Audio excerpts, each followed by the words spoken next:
ఈ సినిమా నా career best అని ఇప్పుడు వరకు చేసిన సినిమాల్లో the best. Tomorrow you do not know what kind of film you will do in your future.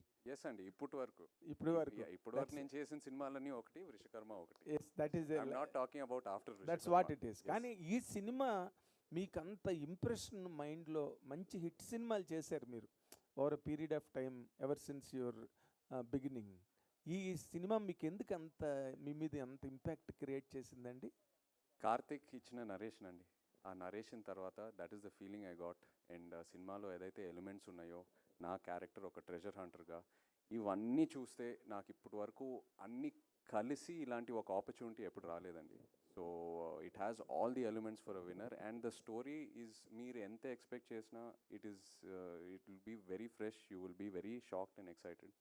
So అంత కాన్ఫిడెంట్గా చెప్తున్నాను. నేను ఎప్పుడు గ్లిమ్స్ ఈవెంట్లో చెప్పలేదండి, ఎప్పుడు మీరు మాట్లాడలేదు బెస్ట్ ఫిల్మ్ అని సో ఫార్. సో అది దాంతో అర్థం చేసుకోండి. Hi, Naga Chaitanya. Great. Hi sir. Hi గారు. తండేల్ కూడా చాలా పెద్ద స్పాన్ ఉన్న సినిమా, చాలా పెద్ద canvas, and you took lot of time to make that film. ఈ సినిమా కూడా అదేలాగా, అంటే డిఫరెంట్ జానరా అండ్ ఆల్ దట్, బట్ ఇది కూడా పెద్ద స్పాన్ ఉంది. సో మీ career second phase started from Thandel అనుకోవచ్చా? That's a nice way to look at it అండి. Definitely career second phase started from Thandel అని చెప్పుకోవచ్చు. బట్ ఇక్కడ వృషకర్మలో ఉన్న ఇదేంటంటే ద విఎఫ్ఎక్స్ అండి. అది నాకు తెలీదు, ఆ విఎఫ్ఎక్స్ వర్క్ ఫ్లో అదంతా ఎలా ఉంటుందని. ఈ సినిమాలో ఆల్మోస్ట్ 70% పైన విఎఫ్ఎక్స్ ఉంటుంది.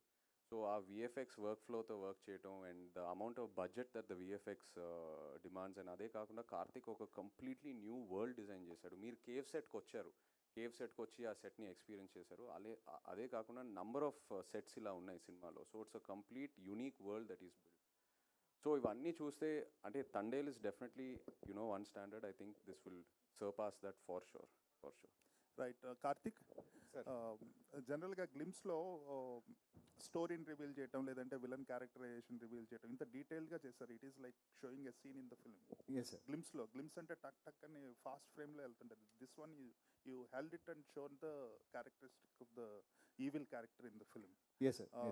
Plus at the same time fans ఏమన్నా అనుకునే లోపల ఇమీడియట్గా that last shot was like very heroic, very commercial, right? So we can expect that kind of blend, heroism meets content.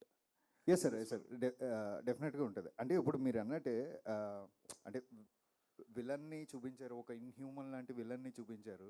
So అతన్ని ఎదుర్కోబోతున్న ఒక హీరో కూడా ఉండాలి కదా. సో అదే గ్లిమ్స్లో చెప్పడానికి ట్రై చేసామండి. And the glimpse is just for 2 minutes. You are going to witness 3 hours film. Right.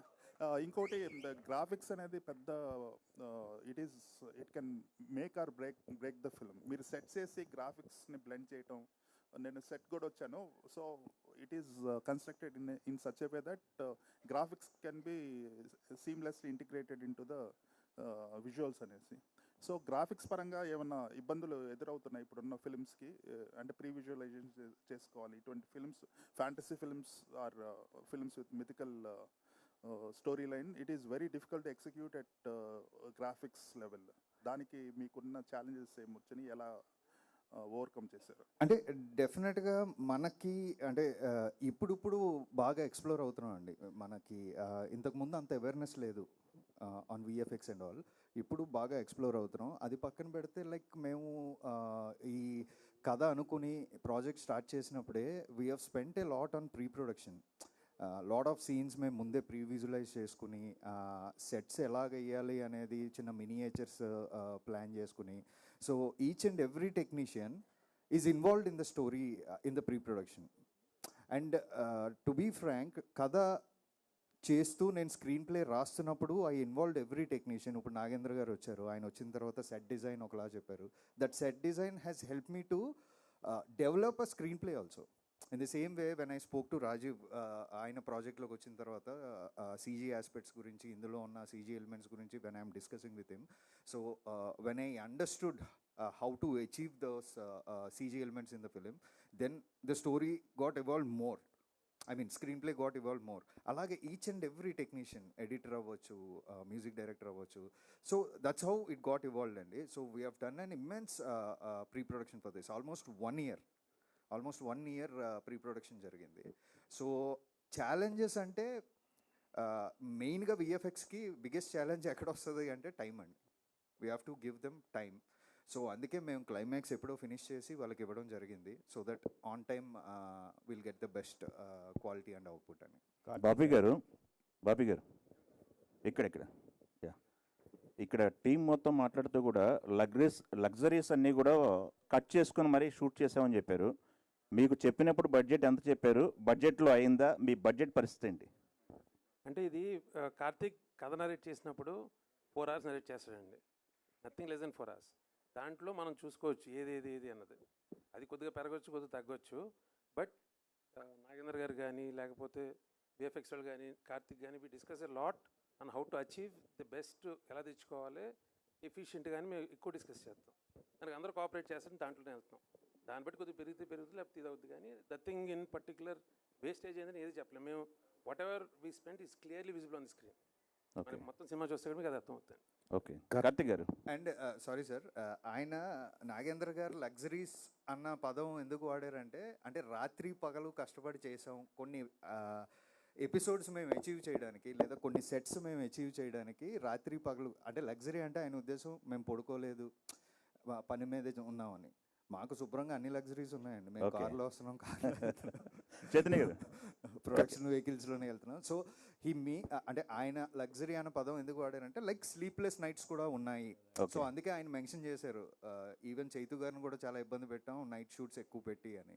So ఆ luxury అనమాట ఆయన చెప్పారు. అదే కార్తిక్ గారు, చైతన్య గారు, మీకు నైట్ షూట్లకి మీరు ఎప్పుడు చేయరు, అట్లాంటిది నైట్ షూట్లు చేశారని చెప్పారు. ఇందాక మాట్లాడుతూ ఎప్పుడు చేయను అనేది కాదండి, సినిమాకి అవసరం వస్తే 100% చేస్తాను. మేబీ అప్పుడప్పుడు యాక్షన్ చేసేటప్పుడు ఒక రోజు బ్రేక్ ఇచ్చి చేద్దామని అలా రిక్వెస్ట్ చేస్తాను. ఓకే. స్పర్శ్ కార్తిక్ గారు, Yes, కార్తిక్ గారు yes, స్పర్శ్. సార్, కార్తిక్ గారు ఇటు సార్, ఇక్కడ సార్, ఇక్కడ సార్. సుకుమార్ రైటింగ్స్ అనేది కేవలం అది బ్యానర్ కోసమే కాదు. హాయ్ అండి. యాక్చువల్లీ ఇండస్ట్రీలో కొంతమంది డైరెక్టర్లు ఏమంటారంటే చైతు గారిని ఒక స్క్రిప్ట్తో లాక్ చేయడం కష్టం, అంటే చాలా చూజీగా ఉంటారు, ఆయన డౌట్స్ ఉంటాయి ప్రతి స్క్రిప్ట్స్కి అంటుంటారు. అండ్ తండేల తర్వాత కూడా మీరు చాలా స్క్రిప్ట్లు విన్నారని విన్నాను నేను. సో ఇది పిక్ చేసుకోవడానికి మేజర్ రీజన్ ఏంటి మీరు యాజ్ యాక్టర్? అండ్ ఈ క్యారెక్టర్ కానీ స్క్రిప్ట్ కానీ ఎంత ఛాలెంజింగ్ అనిపించింది? అదే అండి, నేను యాక్చువల్లీ కార్తిక్ని కలిసే ముందు కూడా ఐ హ్యాడ్ దట్ డ్రీమ్, ఒక larger than life theatrical spectacle kind of ఫిల్మ్లో I want be a part of. And నా కార్తిక్ స్క్రిప్ట్ నరేట్ చేశాక it was purely the script, it convince me. నేను ఫస్ట్ 2 నరేషన్స్లోనే నేను కార్తిక్తో కూర్చొని కన్విన్స్ అయిపోయాను. ఫస్ట్ ఆఫ్ ఆల్ నా క్యారెక్టర్, నేను ఈ సినిమాలో ఒక ట్రెజర్ హంటర్ని, అది ఒక very unique kind of characterisation. And అదే కాకుండా ఒక మిథికల్ థ్రిల్లర్, ఒక మిథికల్ లేయర్ ఉంది ఈ సినిమాలో. And if I speak more అంటే స్టోరీ కూడా రివీల్ అయిపోద్ది, so I'm trying to restrict. But Karthik narration completely convinced me in ఒక సెకండ్ నరేషన్లోనే. నేను డౌట్స్ అడుగుతాను, బట్ యాజ్ అన్ యాక్టర్ కొంచెం డౌట్స్ అడిగి నా మైండ్లో నేను క్లారిటీగా ఉంటేనే నేను 100% ఆ సినిమాకి ఇవ్వగలుగుతాను. So it's coming from a good space. And one more question అండి, యాక్చువల్లీ మీ ఫ్యాన్స్ కూడా ఈగర్లీ వెయిట్ చేస్తున్నారు మీ ల్యాండ్ మార్క్ ఫిలిం గురించి. అంటే అందరికీ డౌట్స్ ఉన్నాయి, బయటికి వస్తుంది లైక్, సో ఏంటి, ఎలా ఉండబోతుంది ఆ సినిమా, ఎవరితో చేయబోతున్నారు? త్వరలో చెప్తాను, నాకే తెలియదు, ఇంకా త్వరలో చెప్తాను ఖచ్చితంగా. ఓకే, కన్ఫర్మ్ కాలేదా ఇంకా? ఆప్షన్స్ ఉన్నాయండి, నేను చెప్తాను. Okay, all the best. Karthik గారు సార్ ఆ, చెప్పండి. అంటే విరూపాక్ష మూవీ దగ్గరికి వచ్చేటప్పటికి బ్లాక్